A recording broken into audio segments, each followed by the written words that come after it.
Hi, folks. Andrew here. Top Fitness Strategies. Yes, I am the face who runs the place. Got another great interview coming at you today. I am just tongue-tied beyond belief. We have situations going on here studio-wise, and it's fun, and we have to work through them anyway. But I am here with a great guest. But before we get started, as always, I have a sponsor for the show, and of course, me having different products out there, of course, I'm going to sponsor my own show.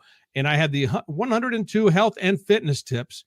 This is an ebook I wrote going around your house and showing you different health and fitness tips in each room of the house. And it's not me showing you how to do a bunch of exercises. It's me showing you how to do stuff within your own home that's going to be healthier and make you healthier and fitter, if that even makes sense. A lot of them has videos with them. And it's funny to watch me mess up on some of these. Watch me jump rope is a treat, I'm telling you. So go to topfitnessstrategies.com/tips102. /102 tips. I'm just all over the place today. I can't get it straight. Anyway, forget about me. Let's talk about my guest. My guest today is Kelly Howard, and from fitisfreedom.com. Kelly Howard is a fitness consistency expert with a touch of adventure and the author of Fit, Active and Ageless for Life. For over 25 years, Kelly has helped thousands of women prioritize their time. Oh my gosh. She has helped women prioritize their fitness so they can feel great and have more fun in this second half of life. She invites women to adventures out. You know what, Kelly? I'm going to quit reading this, and people who know me already are just laughing their butts off because I always butcher these. I'm trying not to laugh. It's awesome. Welcome, Kelly. Yeah, I'm glad people laugh at my lack of preparation here, I guess that is.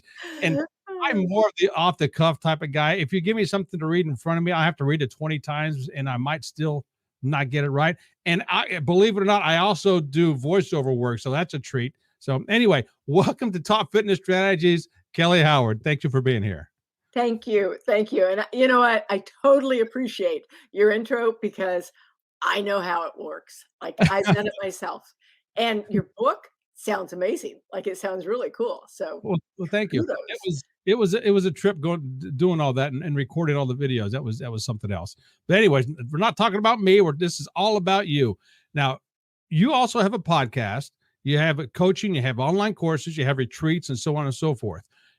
And I'm finishing up the bio, believe it or not, right now. So, you also call Houston, Texas your home, but you're also kayaking and traveling and hiking and doing stuff worldwide. So we got that out of the way. Fantastic. So my first question to you before we get started is, first of all, tell us about yourself, and then I'll get into the question part of everything. So who are you, where you come from, what do you do, and all that good stuff. Okay, sure. I'm Kelly Howard.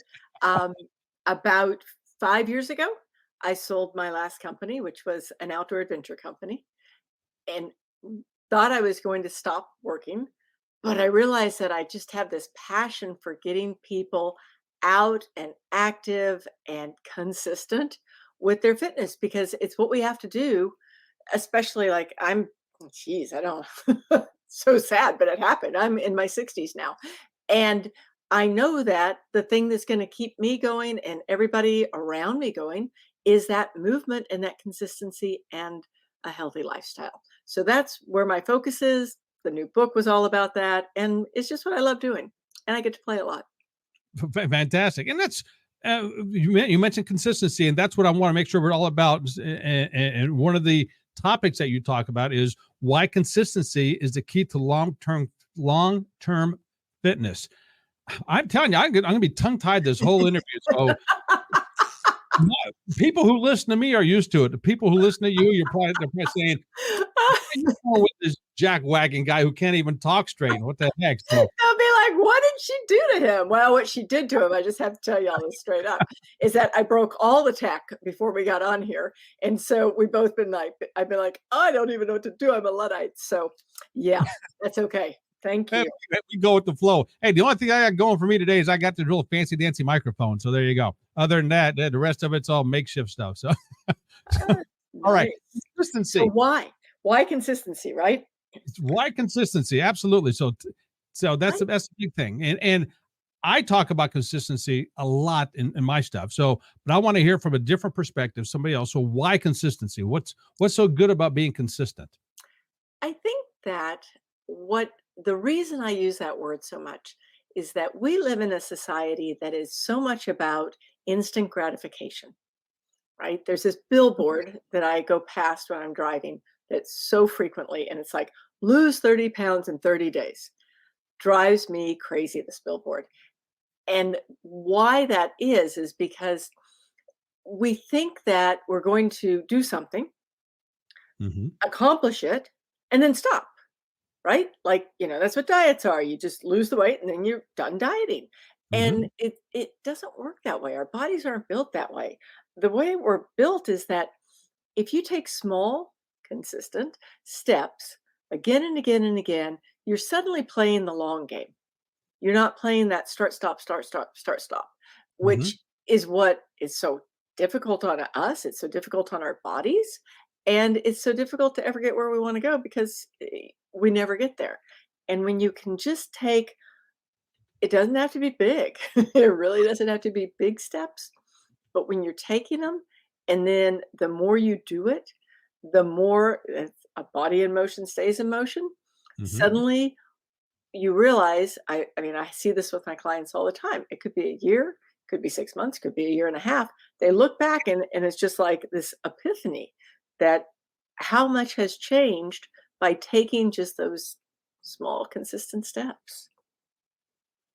Absolutely. And another thing about consistency is once your body gets used to it, and correct me if I'm wrong here with this, but once your body gets used to it, once you don't do it, you feel Oh, so much out of whack. you're right. You're so right. Isn't that the truth? Because when we get, it's a habit, right? We get into Mhm. that habit, our bodies feel good. We get the endorphins that come from the movement.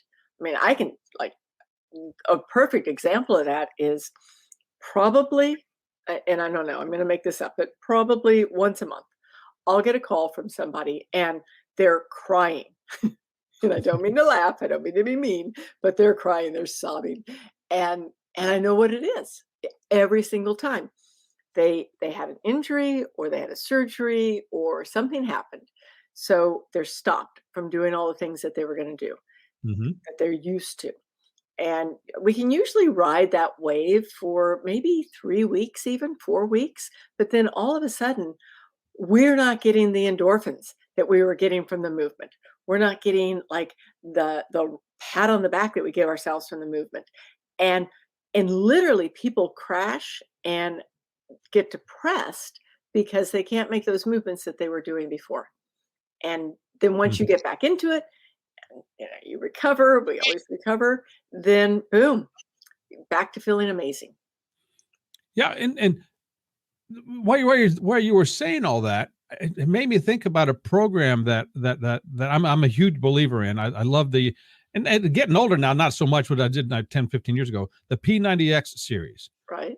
And I absolutely love that. And people who listen to me know how much I love that and appreciate it. I remember uh, um, going through it a couple of times. It's a 90-day program, and halfway through it, I was got first time. It's like, wow, I don't like this anymore. I don't want to get through it. But then as you're getting toward the end, you're like, okay, I'm getting toward the end. But once it's over, like you said, all of a sudden you don't know what to do. Yeah. And you're right when you say these people cry, because I was at the end of the program, like, do I want to put myself through it again? It was tough, but I feel so good. But I remember halfway through it, I wasn't. So it was a thing for me, like, okay, do I want to do it again? What do I do now? So my question to you is, I know it's a long drawn out question, is if you put somebody on a program, let's say you keep things, it's simple. Say you're going to walk 5 miles a day for 2 months. Once they get done with that, they feel relieved. They get up for 2 months, but then what do they do? Do they come back? Do they keep doing that, or what do you feel like they should do at that point? Does that make sense? How I'm It trying does. to. It's an interesting question. No one's ever asked me that, Uh-oh. and I love it because to me, um, there is no end. I understand. There is no end to being healthy. I get that. I get that. I guess and I ask this weird way: is there a set time frame that you have people do something, and then okay, after this time you change it up, Oh, or yes. Yeah. Okay. That's a very interesting question. Now, just for everybody listening, there are no letters behind my name. I'm not a trainer. I'm not a, physical therapist or any of those things. But I okay. have been doing this a really long time. And what I do is I like to give people a program, right? A suggestion, Hmm. because everybody's different. So everybody needs, they don't need. A lot of people would like an idea of the things that they should do. And we usually do it for about 60 to 90 days. Hmm. But the caveat to that is that they know going in that at the end of that 3 months, 6 months, 9 months, whatever it is, I mean, Hmm. 30 days, 60 days. I can't even do it. Now I can't do math. But they know that at the end of that, it's not going to stop. It's just going to shift, Okay. right? Maybe they've been doing, maybe they've been focusing on like fitness and resistance for the first couple of months. Well, Okay. maybe we're going to shift a little bit and focus on diet more, food and nutrition more, Hmm. but they're still going to be doing the movement and everything else. And then in 60 days, shift to something else. And the reason for that, like to me, the reason you do that is because if you keep doing the same thing again and again and again, we get bored. Hmm. Like, we Absolutely. just get bored. We're like, yeah, been there, done that. And so you have to shift it up, or else our brains will just be like, yeah, no, I'm not interested anymore. I agree 100%. I did, and this is funny because just recently I did a short podcast on my video channel, that my YouTube channel, and also podcast, where I talked about consistency versus inconsistency. And I get tongue tied saying this. Believe it or not, duh. Yeah. So, so you can be consistently inconsistent, Hmm. or you can be inconsistently consistent. And to me, there's a huge difference in the way I explained it. And you know more about this than I do. So tell me if I'm off my rocker here. If you're consistently inconsistent, that means you do something for a short period of time, and then you don't do anything for a while. Then you come back and do it again, and then you don't do anything for a while. Right. As opposed to being inconsistency consistent. You do stuff all the time, but every few weeks you change it up. So you're not consistent with doing it. You're inconsistent with doing the activity, but you're consistent in doing the activity. Does that make sense how I'm It phrasing does. that? It does. Yeah. So what you're saying is that, like, the first half, which I'm not even going to attempt to say what you just said, is Good, because you I can don't even just, know that. right? It's that start, stop, start, stop, start, stop. Hmm. And it wears us out. We Yep. get to the point where it's like, you know what? I can't start another diet. I can't start another program. I mean, I see people will tell me they've tried everything, but it's not that they've tried everything, it's they've started everything, but not ever followed through, Hmm. versus taking something and going like, maybe for the first month, I mean, let's use diet. That's an easy one. Maybe for the first month, you're going to be keto. And then for the next month, you're going to be vegan, which would be a big shift. And then you're going to be paleo. But you've got that, you're following a path, even though it's different all the time. But you know what? We like it when we mix things up. Hmm. We do. Our brain loves it when things are different and new. Well, your brain's a giant muscle. It grows the muscle as well. So you're trying Yeah. different things. Yeah, absolutely. So yeah. So does consistency have an age to it? In Ooh, other words, the older you get, should you be more or less consistent, or does it really matter? I think that, Um, I would say, and I don't know if this is a fair thing to say, but I would say that as we get a little older, we should become more consistent, simply because our movement and fuel matters so much more, right? You can get away with stuff when you're 20 and 30 that you can't get away with when you're 50 or 60. You just, Mhm. I mean, you can't. And add to that too, the consistency of sleep, because that's another big one. People, a lot of times think that sleep is a, it's like a luxury, but it's not. It's a necessity, and the more years we have, the more of a necessity it becomes, because it's where we rest and recover and rejuvenate. So yeah, I think that as we get, let's put an age on it. As we hit 48, we should probably start practicing more consistency. 48. There you go. Absolutely. And the people who listen to me, at least I hope these are people who listen to me. This is my target audience, are the fit over 50 crowd. Just want to look better, feel better, gain some confidence. So you're right in the wheelhouse with the age there. So fantastic. And for those who are just tuning in, I know this is a podcast. You're probably not going to tune in the middle, but I'm going to say this anyway. I'm talking with Kelly Howard from fitisfreedom.com. She's also the author of Fit, Active, and Ageless for Life. Okay. All that being said, we're talking about consistency. I also want to go off of that just a hair because I'm going through your website, the fitisfreedoms.com, and I'm looking at your blog, and I love some of the things, some of the titles of the articles. So I wanted to talk to you about some of these. For instance, the 3 S's of making fitness a lifestyle. Okay, what can you tell me about the 3 S's of making fitness a lifestyle?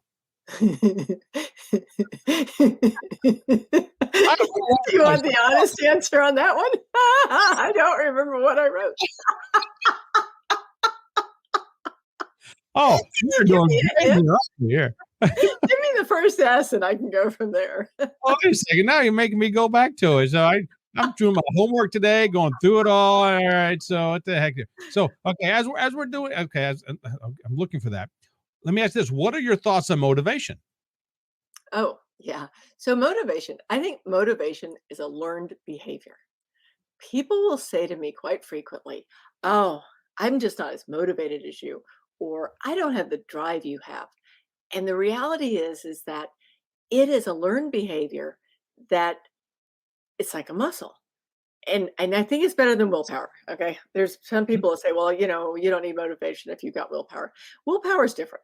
Whole different animal over there. Willpower is like the grunting through of something.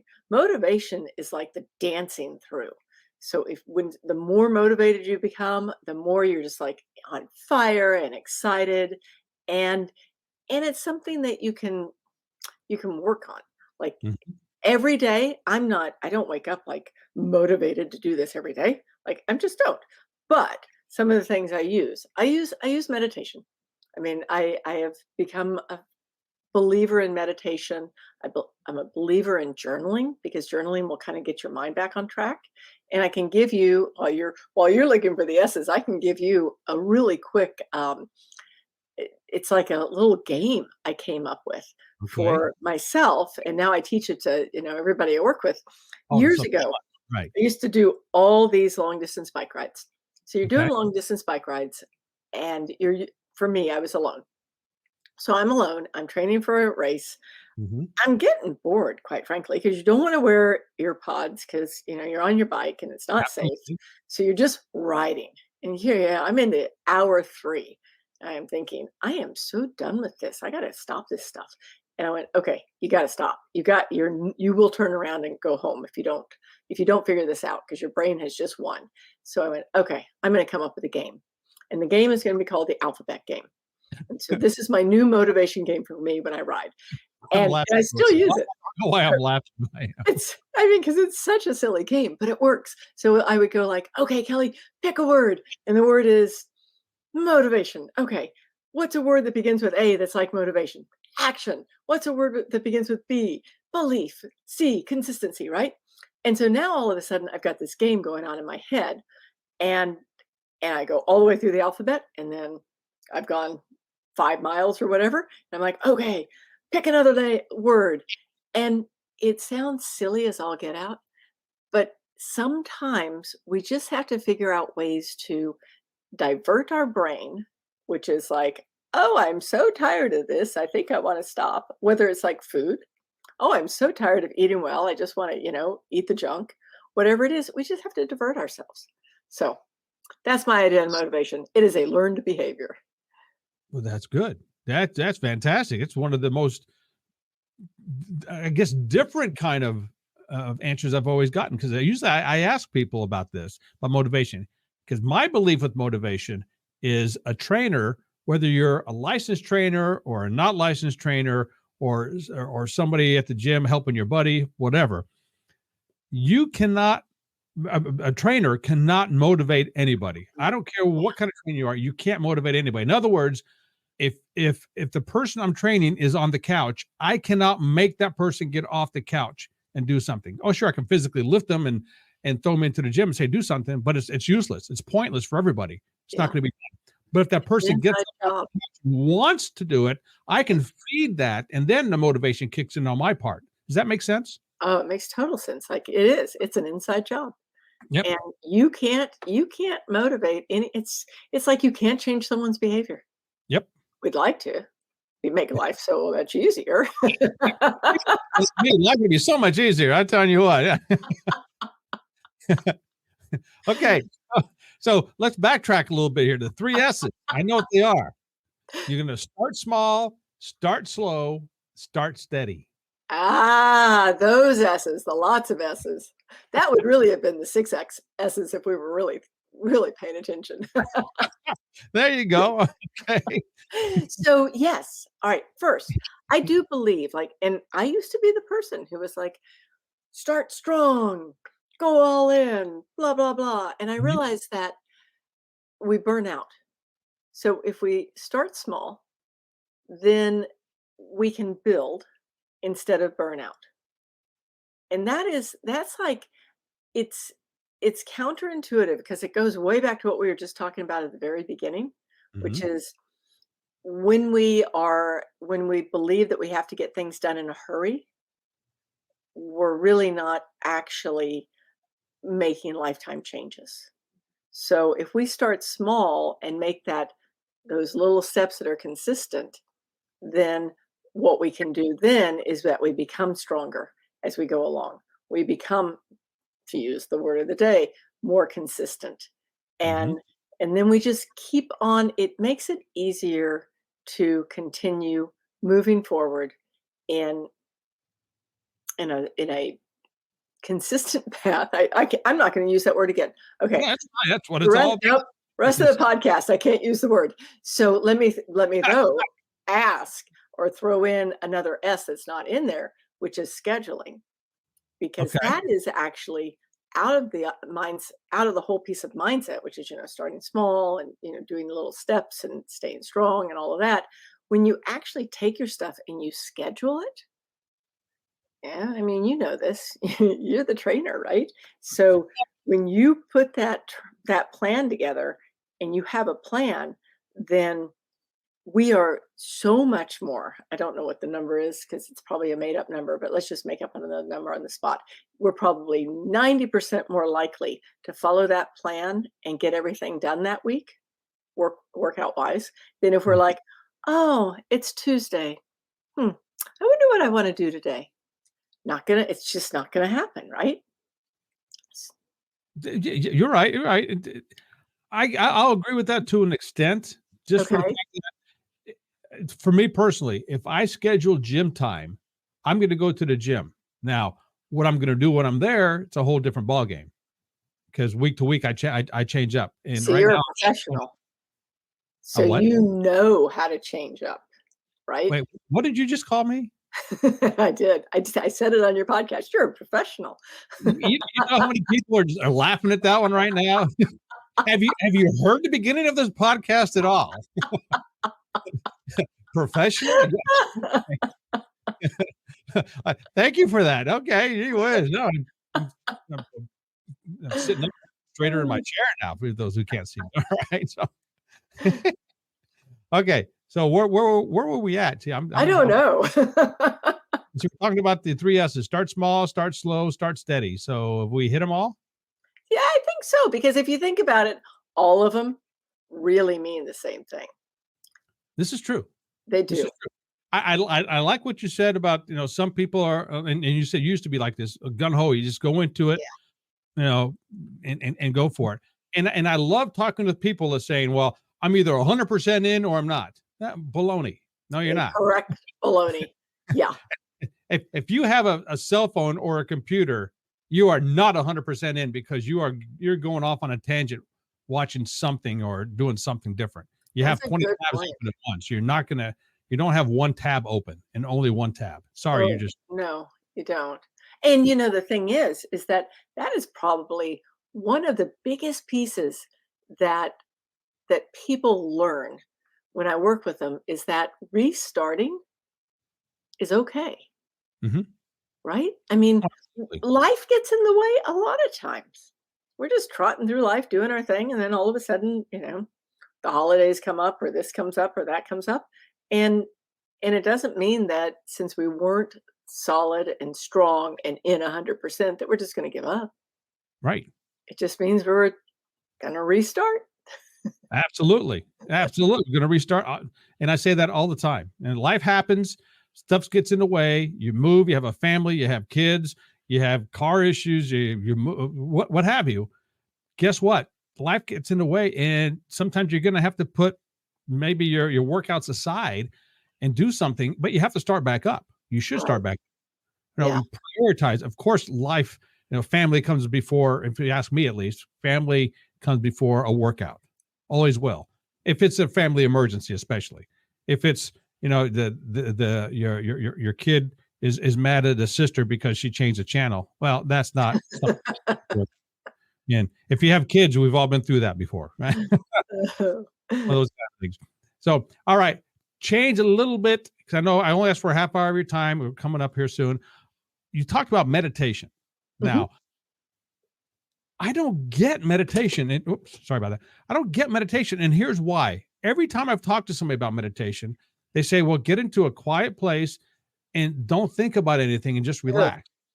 And to me, that's sleeping. That's Yeah. what I do when I sleep. So I don't understand what meditation is. And I'm not saying that in a negative or make fun of Right. way. I just don't get it. Can you Um, help me understand meditation? yeah.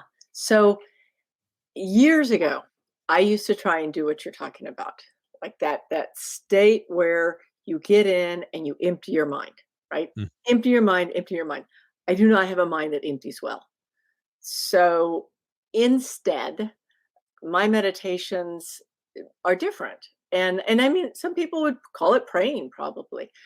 But when I meditate, I use different things, a lot of different things. One of them is I may use like a guided meditation, or I may use just breath, right? Like you heard people say, you follow your breath. And really all you're doing is you're breathing in, you're breathing out, and you're thinking about the breath. mhm. Or a lot of times it's a gratitude meditation where the only thing I think about is thank you, right? And it, how long can you think about thank you? You'd be surprised. I probably did Yeah, it for it would 15 be. minutes this morning. Absolutely. But it just always makes me it shifts the way I feel. And if I can shift the way I feel to a better and better space, then I'm just more inclined to do better and better in life. And there are times like if I get in traffic, oh my goodness, I'm like an evil person behind that wheel in traffic. And so, I may have to come back home and when I get finished doing whatever I'm doing and just stop and just like spend 3 minutes being thankful or, breathing or whatever it is. But it makes me feel better. Okay. So is it safe to say that you are consistent with your meditation? Yeah, it is.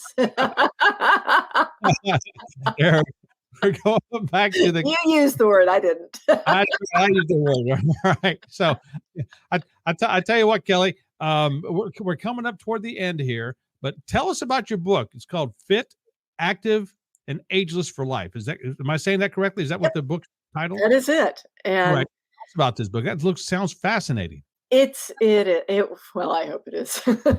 Took a lot of time to put that book together. And it was funny, like I wrote the book initially because I thought I needed to write a book, right? Like it would be the next step in my business, and I just needed to write a book. And what happened was I started really loving writing this book. It became like a total a total work of the heart, and I got to share stories Okay. about clients and our adventures and how to get from maybe not doing things to being, the C word, consistent with life and exercise and movement. And it really turned into a much longer book than I expected, but I just loved doing it. And it was so much fun. Where can somebody get this book? You can get it anywhere that books are sold. Of course, Oh, is it a hardback Amazon. or is it an ebook? Pardon? Is it a hardback book or All of them. In fact, we didn't even talk about this, well, but let's talk if about it. if you would like, I would love to send you a link where your people can get a free copy. Absolutely. Yeah, let me get Great. that link to you. So anybody listening, I will get the link over, and you can just get a free copy of the book. It'll be an ebook, of course, but why not? I mean, you can start there, and if you want to go buy it on Amazon later, you can, but start with an ebook and just get warmed up and moving. I'll tell you right now, for those listening, go to topfitnessstrategies.com/fit-is-freedom and you'll get it. I'll make sure it's linked to it and everything else. So topfitnessstrategies.com/fit-is-freedom and you'll get her book, Fit, Active, and Ageless for Life. So there you go. So that will be the link. How's that? Awesome. All right. And if somebody wanted to get a hold of you, they can do so at fitisfreedom.com. Easiest place. Yeah. Okay. All the socials and everything are linked there, but yep, that's the easiest place to find me. And you do online coaching. I mean, you do coaching, online courses, retreats, and you also have a podcast. And the podcast is called Fit is Freedom. I'm assuming. Fit is freedom. Could we say that I'm consistent with the branding? That's the way to do it. Absolutely. This is all about consistency. That's what we're talking about today. So, and you're not just, you just don't talk about it. You actually live it. Everything is Fit is Freedom. Just like myself, Top Fitness Strategies. You know, it's the same thing. So everything I have is linked to Top Fitness Strategies or Andrew Poletto, which is my name, and I got that. So, Kelly, thank you for being a guest on Top Fitness Strategies. And the podcast is actually called Top Fitness Strategies Presents, but I hardly ever say that because people find it either way. So, but thank you for being a guest. And any parting words of anything you'd like to say before we end this? Well, first, I just like to say thank you. Thank you to you so much, and to all the listeners. I truly appreciate it. And I think from a parting standpoint, and I've never said this before, but I haven't laughed this much on a podcast interview in forever. And laughter is one of those things that gives us really good health. So thank you. You're welcome. You're welcome. And believe it or not, this is probably the most I've messed up in a long time. And sorry about that, but I hope you understand. And from behind the scenes, folks, we had so much technical issues going on beforehand that I am happy we got through this without anything live on air happening, like my roof falling in or something there. So I appreciate your patience and everything, but this has been fun. I want to reserve the right for you to come back and we can talk about other stuff anytime. Is that okay? I would love that. Thank you. All right. Okay, folks, once again, Kelly Howard, fitisfreedom.com. Get her book, Fit, Active, and Ageless for Life. You can get that at topfitnessstrategies.com/fit-is-freedom. So I want to thank my guest again, Kelly Howard. Thank you for being here. My name is Andrew, Top Fitness Strategies. I am the face who runs the place. So until next time, this is Andrew and Kelly.